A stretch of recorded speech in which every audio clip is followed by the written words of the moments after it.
Saudara-saudara, kita hidup di hari-hari yang terakhir, di akhir zaman ini, dan kondisinya sukar, sulit, bukan?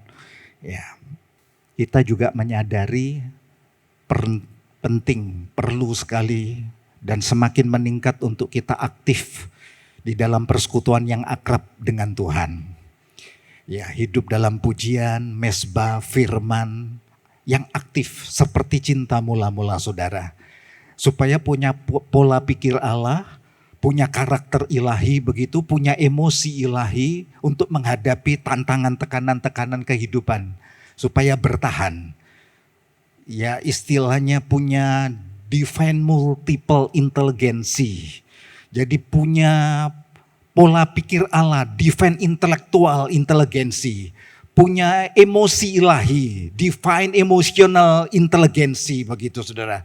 Punya divine adversity inteligensi, punya kecerdasan daya tahan untuk menghadapi tantangan. Kalau enggak gitu enggak kuat. Standar-standar biasa apalagi Kristen Suam hanyut begitu ya saudara. Pastikan bahwa kita memang punya divine multiple intelligency. Nah pagi hari ini tema firman Tuhan, solusi ujian kehidupan dan kekhawatiran. Saudara dibimbing untuk memahami dengan baik bahwa kita hidup di masa yang sulit. Kita hidup di isu-isu krisis global di hari-hari terakhir. Isu-isu krisis global ini kalau nggak ditangani impactnya makin buruk. Baik itu polusi bumi bukan, ya polusi atas tanah, air, udara, kemajuan teknologi, perubahan iklim yang ekstrim, konflik politik, keluarga yang retak, itu problema-problema yang hangat. Ini kalau nggak ditangani, impactnya sangat buruk bagi generasi. Kepribadian yang pecah, sampai kepada kelainan jiwa ada di sana sini. Ya, mari berpikir bahwa orang yang tidak hanya orang yang sakit jiwa ada di rumah sakit jiwa begitu saudara, yang di luar rumah sakit jiwa kondisi yang seperti ini banyak yang error juga. Ya, problema-problema hak asasi manusia itu klasik sudah, sampai kepada kompetisi begitu hebatnya di pekerjaan dan kualitas SDM akhirnya banyak PHK. Belum nanti pekerjaan yang dikerjakan oleh robot-robot bukan? Ya, belum nanti narkotika, free sex. Itu problema-problema klasik yang sedang terus berjalan. Kalau nggak ditangani bahaya sampai kenikmatan hidup hedonis. Sementara isu-isu klasik krisis global ini berjalan, kita bertemu dengan tekanan-tekanan ujian kehidupan. Berbagai jenis kehidupan ada bersama kita bukan? Ujian ekonomi, ujian karir bisnis, bagaimana kita menatanya, ujian keluarga, ujian iman.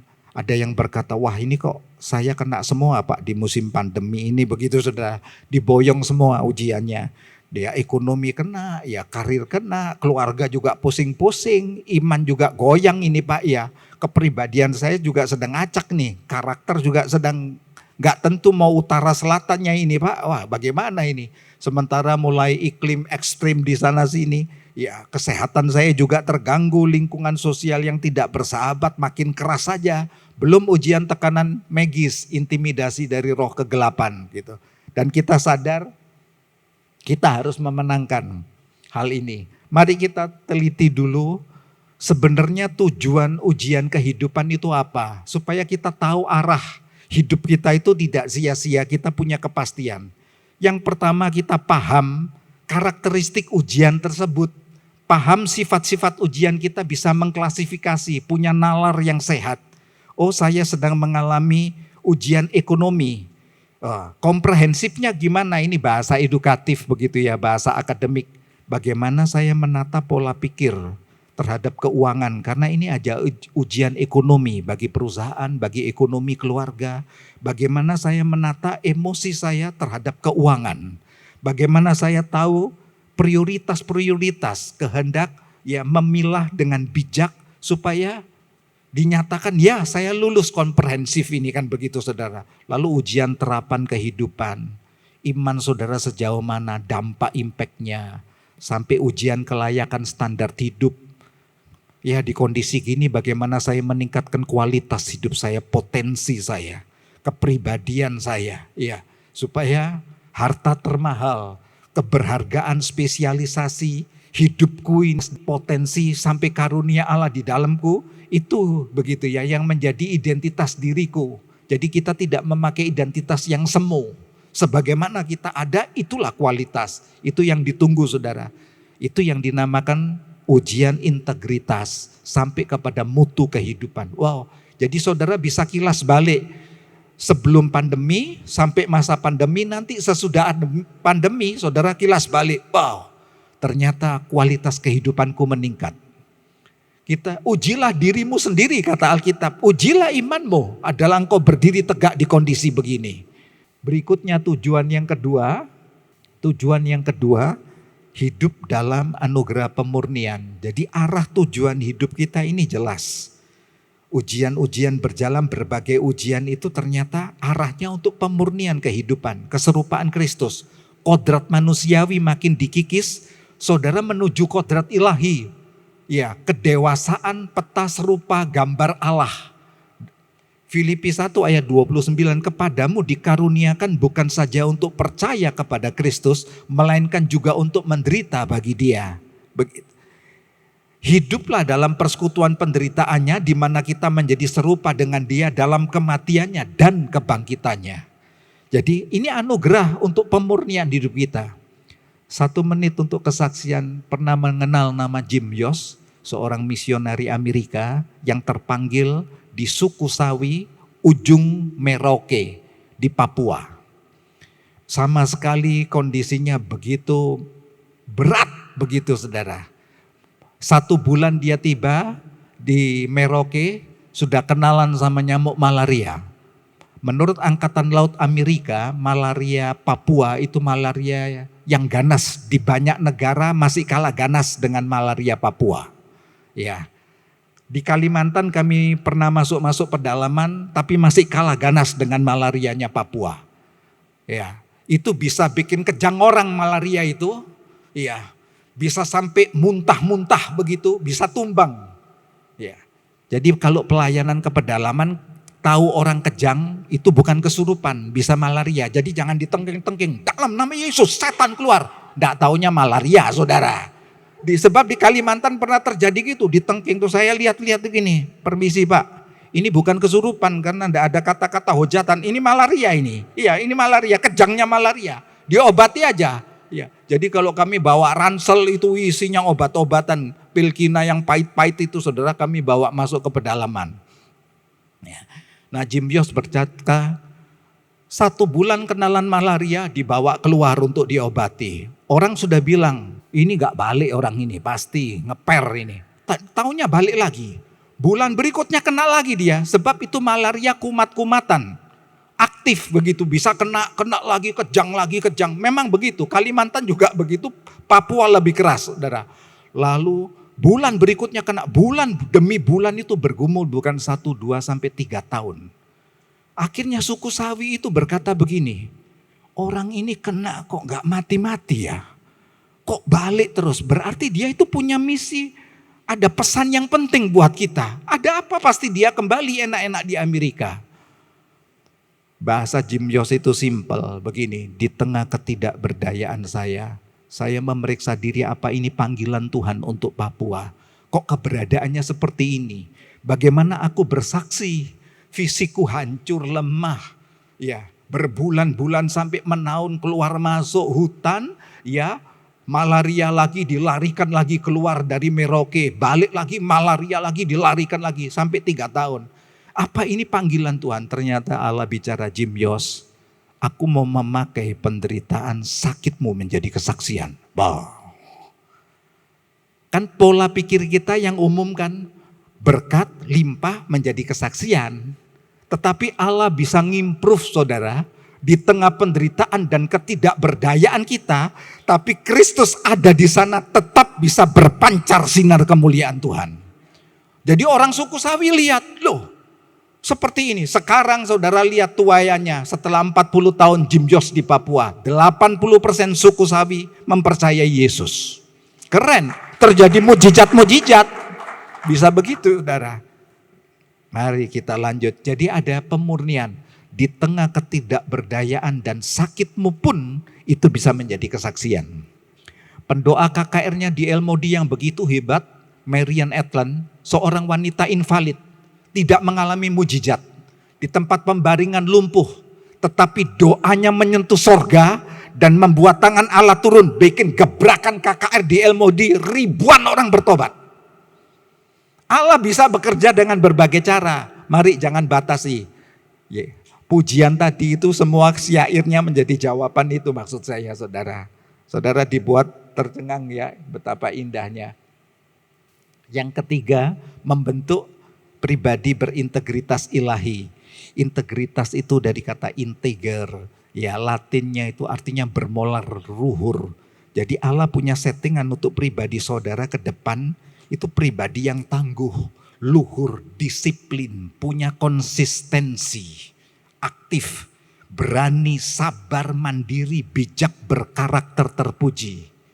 Itu yang kata Rasul Paulus, integritas itu di sini. Dalam segala hal kami ditindas namun tidak terjepit. Kami habis akal namun tidak putus asa. Kami dianiaya namun tidak ditinggalkan sendirian.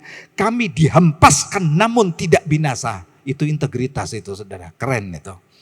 Siapakah yang akan memisahkan kita dari Kristus? Penindasan, kesesakan, aniaya, laparkah, ketelanjangan, bahaya atau pedangkah? Tetapi semuanya itu kita lebih dari pemenang oleh Dia yang mengasihi kita. Kalau kita bisa paham dengan benar tujuan ini, tenang. Mau ujian jenisnya, mau ekonomi, mau iman, mau karakter, sikapi dengan pola pikir Allah, emosi ilahi, karakter ilahi, tenang saja. Gak mati gak saudara begitu loh, gak dibiarkan sendiri gak. Waduh gimana ini terus aneh kayak gak punya Tuhan begitu. Keliru sudah, jalan bersama Tuhan, lewati saja. Allah mau buat yang indah, yang mau cemerlang. Kalau gagal paham ke sini, gagal paham tujuan ujian itu bisa begini, datang kekhawatiran. Jadi memang ada kaitannya ujian, berhasil iman saudara legit ya, karakter kekokohan imanmu lenting, tapi kalau gagal betul-betul nervous sudah. Masuk dalam lingkaran kekhawatiran, rasa bersalah, pesimis. Aduh wes hidup kok seperti ini, hidup rasa tanpa arti, tegang syaraf, sesak napas, keuangan makin buruk ya, lalu menghukum diri. Ya, yang gini kan kasihan saudara, rasanya mau mati kok takut, hidup kok nak mau begitu saudara. Ini kan, ya. Contoh Ayub di sini jelas sekali. Ya, Ayub mengalami gagal paham di langkah awal. Dia lelah secara fisik, emosi sampai ke batin. Jadi dia tegang benar sarafnya, nafasnya, pencernaannya gangguan, depresi, pesimis, marah, rasa bersalah, berkecambuk. Gagal paham. Alkitab menulis hebat, ini pelajaran besar. Ayub seorang yang saleh, menjauhi kejahatan. Hidup di tanah Uz, saya dapat sesuatu yang baru ini. Hidup di tanah Uz, Uz itu wilayah Edom, sebelah selatan dari Israel. Edom itu keturunannya Esaf yang meninggalkan hak kesulungannya. Saudara-saudara, Ayub dikatakan orang yang kaya raya, saleh, menjauhi kejahatan, hidup di tanah Edom yang menjual hak kesulungannya. Ini penting buat kita, ada apa? Ini diangkat ke permukaan oleh Tuhan. Di tengah kemakmuran kelimpahannya dan saleh, tapi mengalami ujian yang begitu kompleks sampai titik nadir yang terendah. Saudara, ini pelajaran buat kita. Mau kaya seberapa, mau hebat populer seberapa, begitu, mau mapan seberapa, tapi kalau sampai kehilangan cinta mula-mula, tidak menghargakan hak kesulungan, tidak menghargakan indahnya pengorbanan Yesus seperti kita cinta mula-mula, berpikir bersama Yesus, indahnya dilepaskan, indahnya ditebus, lalu terbuai dengan nikmatnya hidup, lupa ibadah, jam kebaktian aja lupa saudara, pelesir terus begitu. Tuhan akan sentuh kemapanan saudara. Sampai titik nadir rendah untuk memulai awal. Jangan marah. Loh Tuhan kok begini? Loh Ayub kok dibilang orang saleh? Allah nggak problem, nggak masalah dengan agamamu. Agamawi begitu, Kristen. Wah Ayub rela mempersembahkan korban tiap hari buat anak-anaknya saleh. Itu luar kawan. Yang tahu dalam siapa? Kalau enggak matanya Tuhan. Kenapa Ayub harus disentuh sampai titik nadir terendah? Dikuras habis. Dari segala hartanya, anaknya pun diambil Tuhan semuanya. Sampai kesehatannya di titik nadir terendah. Ya, iblis rasa puas, hanya Tuhan bicara, jangan sentuh nyawanya punya aku. Aku mau punya perhitungan tersendiri. Karena itu Ayub enggak tahan. Di pasal 3 ayat 1 dia mengutuki hari kelahirannya, mengapa aku tidak mati waktu aku lahir. Atau binasa waktu aku keluar dari kandungan. Karena yang kutakutkan itulah yang menimpa aku dan yang kucemaskan itu yang mendatangi aku. Benar-benar ada di dalam kekhawatiran yang berat ya. Mari kita sekarang bedah poin-poin saja. Arti kekhawatiran itu apa? Jenis, sebab, nilai. Per slide saja ini saudara sudah diringkaskan. Dampak khawatir lalu solusi. Dipahami bahwa kekhawatiran itu melelahkan fisik, jiwa, sampai kepada spirit kehidupan. Dia bisa memboroskan energi, mencemarkan pikiran emosi, melumpuhkan spirit kehidupan. Apa benar ini? Ini referensi dari pendiri Mayo Clinics, Charles Horace Mayo. Dia seorang dokter bedah khusus tiroid dan sistem syaraf. Dia berkata soal kekhawatiran karena dia menghubungkan fisik dan psikis. Kok banyak orang khawatir lalu mempengaruhi sirkulasi darah, jantung, ketegangan-ketegangan otot, sampai kelenjar-kelenjar fungsi hormon tidak normal. Lalu sampai penumpukan asam lambung, sesak napas, tulang persendian, sakit kepala dan seluruh sistem saraf. Jahat kekhawatiran itu saudara, gak perlu dipelihara. Tidak perlu dipelihara kekhawatiran itu. Karena itu Louis Pasteur ini man of science, man of God ini. Dia penemu vaksin. Orang ini banyak diem tapi perilakunya, buah karyanya dahsyat. Louis Pasteur, kalau saudara baca biografinya bisa meneteskan air mata. Ya, gak banyak polanya, tenang tapi hasilnya dahsyat. Penemu vaksin cacar kita tahu. Dari kecil anak-anak kita dicacar. Antraks, rabies, anjing gila itu. Kolera ayam, antiseptik, asam karbol. Kalau saudara operasi bedah pasti membutuhkan ini. Lalu teori pasteurisasi. Itu bicara mengenai kekhawatiran, tidak pernah menyelesaikan apapun.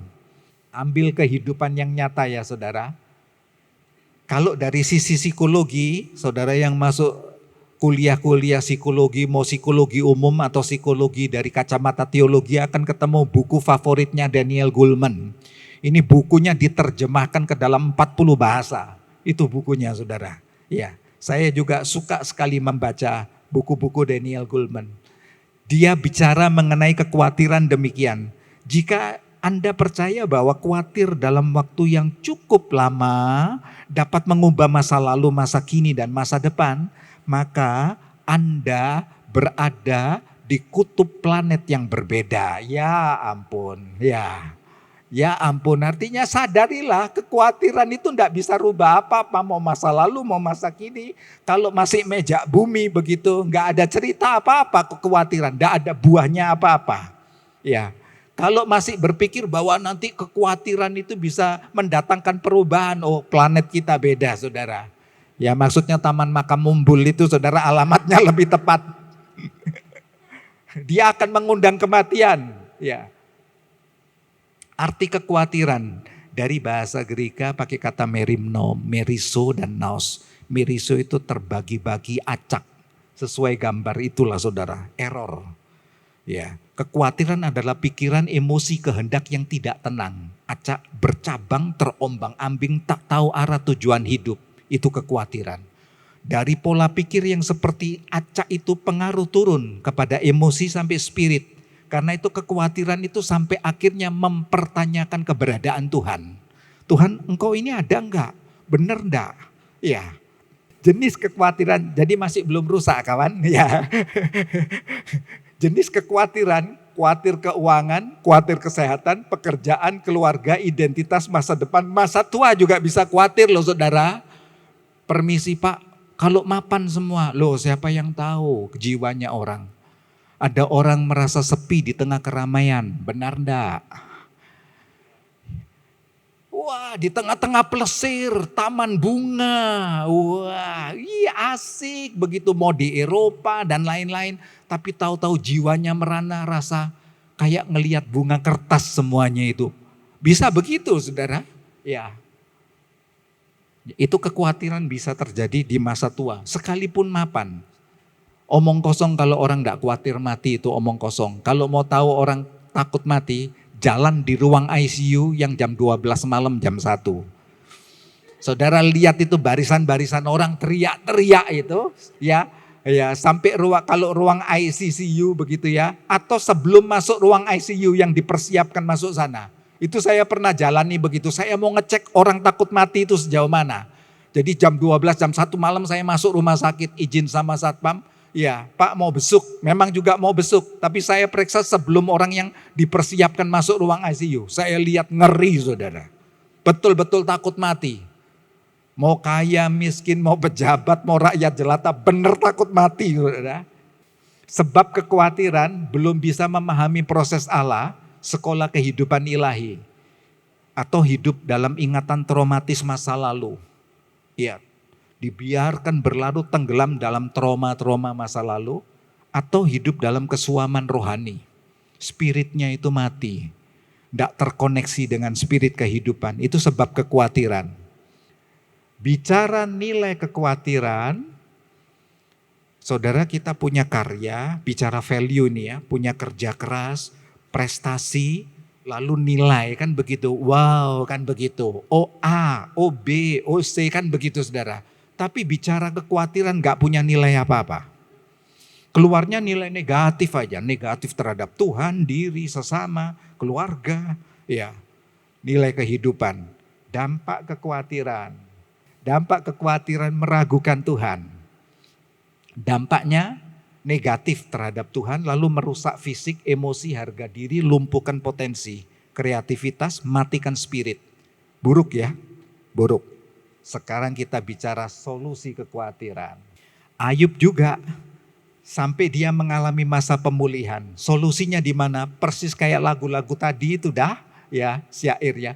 Akuilah dan imanilah Kristus, bahwa segala perkara mendatangkan kebaikan bagi orang percaya. Kristus itu hadir di setiap musim kehidupan, segala situasi Yesus ada. Gitu. Tidak ada satu kuasa pun yang dapat memisahkan kita dari kasih Kristus. Karena itu Ayub waktu dia mulai punya spirit kehidupan imannya bangkit, mengakui aku percaya, aku tahu penebusku hidup, dan akhirnya ia akan bangkit di atas debu. Ini kata-kata profetik ini. Ini bicara mengenai siapa yang tebus dia. Jauh ke depan mengenai Yesus, aku tahu penebusku hidup. Dia akan bangkit dari debu. Juga sesudah kulit tubuhku yang rusak, kulitnya aja rusak. Tanpa dagingku pun aku akan melihat Allah. Jadi seperti kulit bungkus tulang tapi kulitnya pun rusak.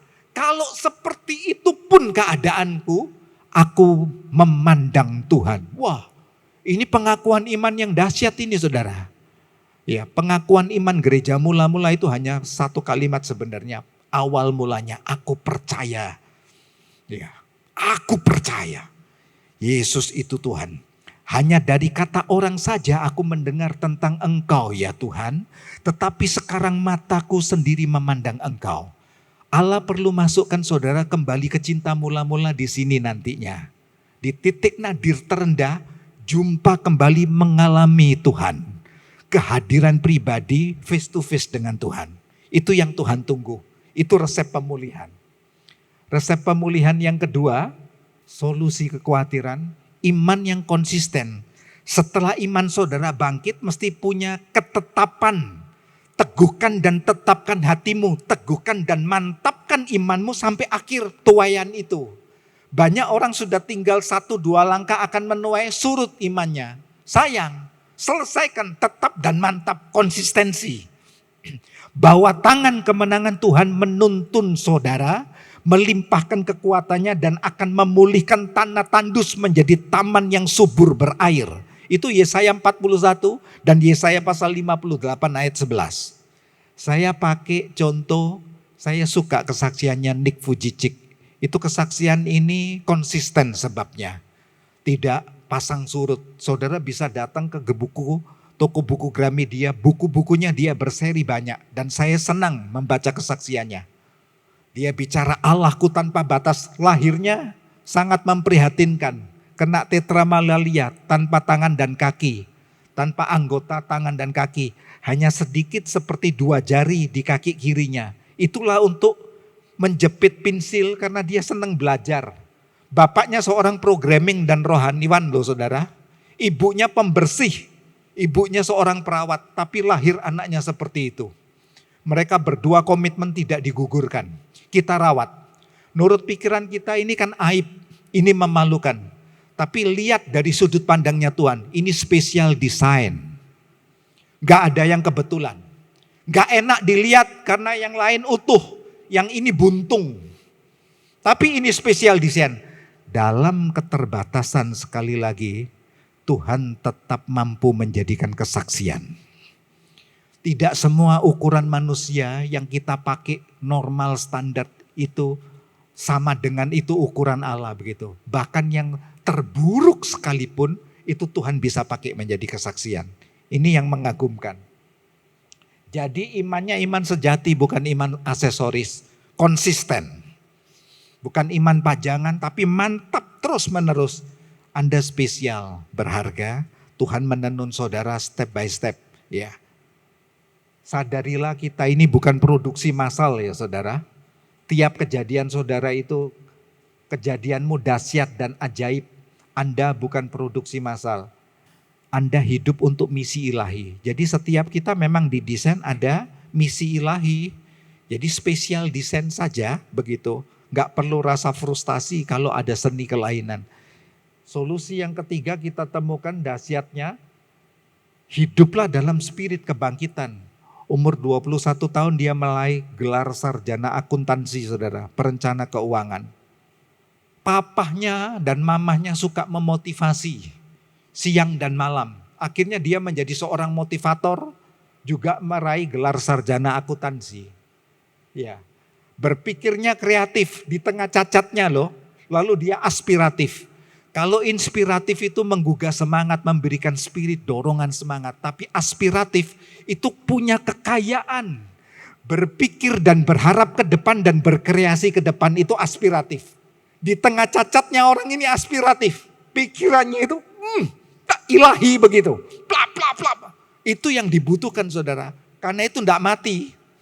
Gak mati frustasi, aduh Tuhan kok gini ya. Betapa malang nasibku enggak. Kayak lagu Anak Tiri aja saudara. Betapa malang nasibku itu. Lagu zamannya Cica Kuswoyo itu. Zamannya Kus Plus itu saudara. Ya, bawang merah, bawang putih. Ya, sudah lain dunia kita bukan? Terakhir yang keempat dia hidup dalam mesbah pujian. Kuatlah dalam pujian, pelihara pola hidup saudara sehat. Ya, lalu cukupkan dirimu dengan apa yang ada padamu. Ibrani 13 ayat 5. Jangan pernah takut, mulai. Kalau itu satu proses ilahi tidak ada yang kebetulan lewati. Jaga pola hidup sehat, jaga. Ya, ada olahraga, jalan kaki, ada peregangan, pola makan sehat ya. Permisi ya, jangan makan lemak-lemak lalu dalam nama Yesus. Ubahkan lemak ini menjadi kekuatan vitamin Tuhan begitu. Itu mengingkari firman saudara. Itu Tuhan juga bingung jawabnya itu saudara. Gimana toh? Ya toh. Segala lemak di perjanjian lama itu tidak dibawa ke persembahan. Dibakar habis. Tidak untuk dikasih ke imam itu. Harus habis. Jadi jangan makan lemak ya. Ya bijak-bijak. Ya. Termasuk lemak ayam. Kulit ayam. Kerupuk kulit babi. Kulit sapi. Wah ya enak. Ya memang yang jahat itu enak saudara gitu ya. Itu herannya ya. Tapi yang sehat itu kok seindah warna aslinya. Ya pahit begitu toh. Pete, pare kan begitu saudara. Tapi itu mujarab untuk kanker yang terbaik loh itu pete pare itu saudara. Lo kan gak nyangka toh. Ya. Hidup ini sudah banyak kemanisan. Makan pahit-pahit. Yang ini enggak ada ayatnya, yang ini. Repot, makan manis-manis kencing manis, kita makan pahit-pahit kepahitan katanya gitu. Repot ya. Makan gurih-gurih berlemak kolesterol. Yang mana yang betul? Makan Alkitab aja saudara. Pola makan Alkitab maksudnya ya. Jaga pola hidup sehat ya. Mesbah pujian dijaga sampai cukupkan diri. Jangan nyerah ya saudara. Bila berhasil paham di sini resepnya. Tumbuh iman karakter kita. Ya, kodrat ilahi turun atas kita. Hidup dalam tujuan. Saudara selesaikan misi. Punya kepastian masa depan, pribadi berintegritas. Ya, syair terakhir, wah ini rada ngidung-ngidung bersyair sejenak kita. Syair kemenangan atas kekhawatiran. Saat pagi hari bangun, saudara beri nama, ku beri nama, pelangi keajaiban Tuhan terbit atasku, Jailah. Ya ta? Siang hari, saudara kasih nama, panas terik, berjuang, berpeluh, kasih nama. Mata air mengalir di padang gurun hidup pujailah ya ta? Saat malam akan beristirahat saudara bilang, wah nyanyian malaikat sorga menghibur aku. Tidurlah dalam damai. Jangan pulang dulu ke Taman Mumbul sedang penuh ya saudara. Jangan pulang. Lanjutkan perjuangan. Kita selesaikan dulu dengan ya lahirlah sebagai pemenang begitu dan selesaikan pemenang kan begitu bukan? Coba kita baca syair ini bersama-sama. Saya baca awalnya, saudara baca syair belakangnya. Pagi hari ku beri nama. Siang hari ku beri nama. Saat malam hari ku beri nama. Amin. Mari kita bangkit berdiri, kita perjamuan bersama. Haleluya. Ya.